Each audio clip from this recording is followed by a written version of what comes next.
je voudrais vous parler d'une réalité complexe, les égrégores. Et vu sa complexité, nous aurons sans doute besoin de plusieurs interventions pour illustrer ce dont il s'agit. Je vous propose dans un premier temps d'essayer de définir l'égrégore et de vous communiquer simplement la doctrine ésotérique, mais d'une façon acritique.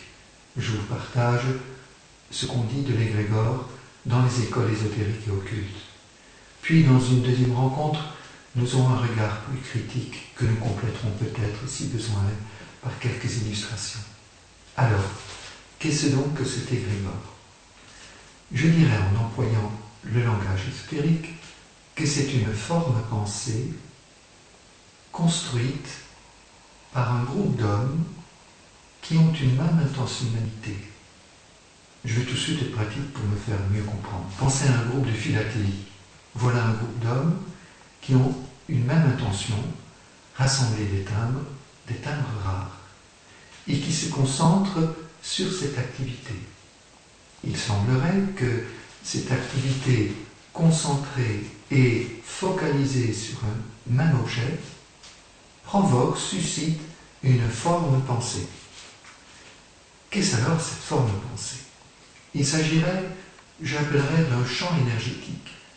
Le mot champ ne doit pas nous faire peur, on parle d'un champ électromagnétique, d'un champ gravitationnel, d'un champ inertiel. Imaginez-vous maintenant un champ d'un autre type d'énergie. D'une énergie, je suis bien obligé d'appeler occulte, puisque aucun physicien, aucun chimiste, aucun biologiste ne vous parlera d'une énergie mentale ou d'une énergie affective ou émotionnelle. Pourtant, je vais employer ces termes. Ce serait donc un champ d'énergie composé d'une part d'énergie mentale, entre guillemets, d'énergie passionnelle, voire même d'énergie spirituelle. Je sais bien que ces termes nous semblent étranges, mais je vous ai dit que nous y reviendrons dans une partie critique ultérieure.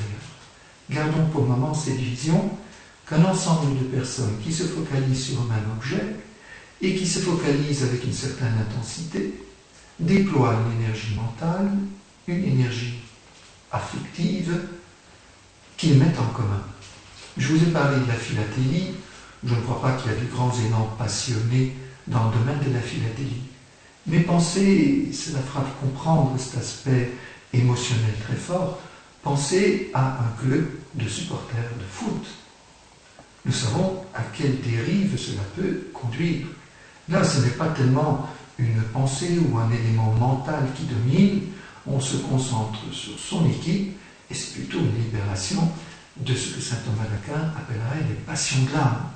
Ce sont les réactions passionnées qui marquent cet égrégore. Ainsi donc, l'égrégore serait une énergie structurée par l'objet sur lequel elle se finalise et remplie de toutes les émotions que les participants mettent en commun. Vous voyez, j'ai bien dit mettre en commun, vous voyez que l'égrégore condense, rassemble ce que chaque membre y apporte. Et chaque membre, du coup, reçoit de l'égrégore dans lequel il rentre, reçoit plus que ce qu'il a apporté.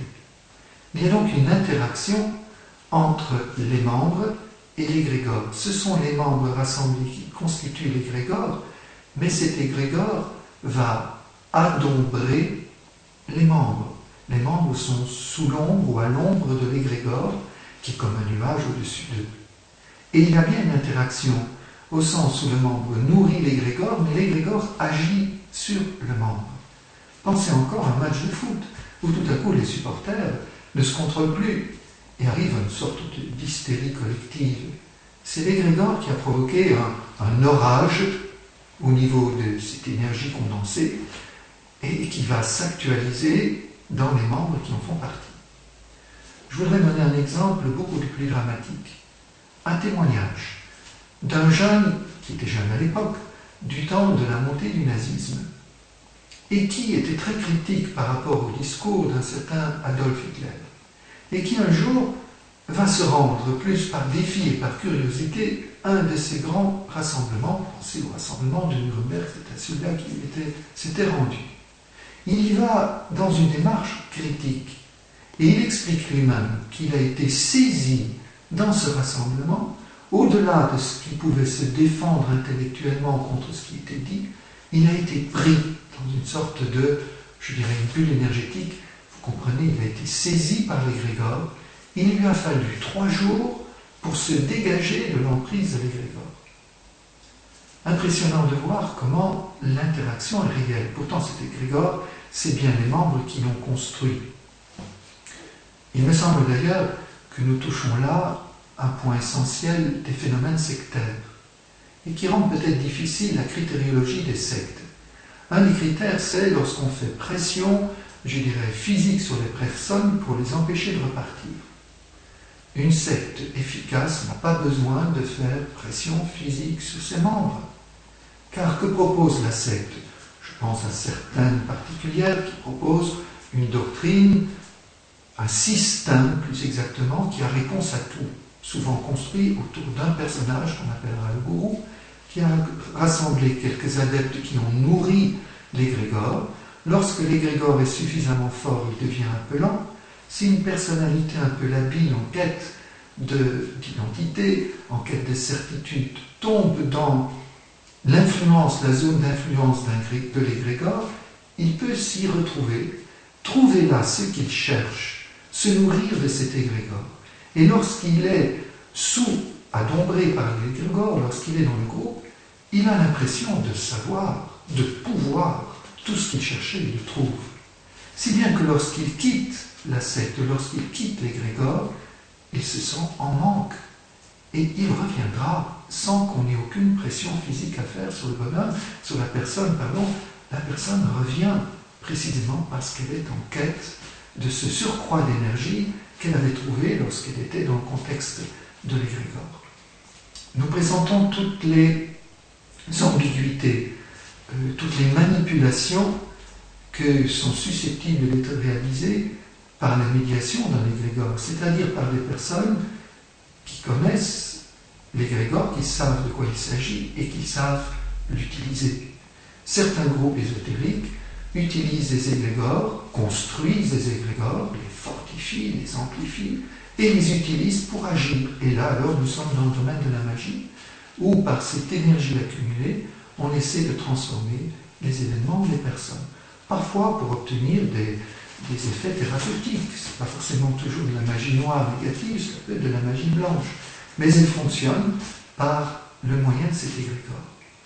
Je vais en laisser là pour notre première rencontre, mais je voudrais souligner donc ce point. L'égrégore est constitué par les personnes qui sont le facteur déclenchant de l'égrégore.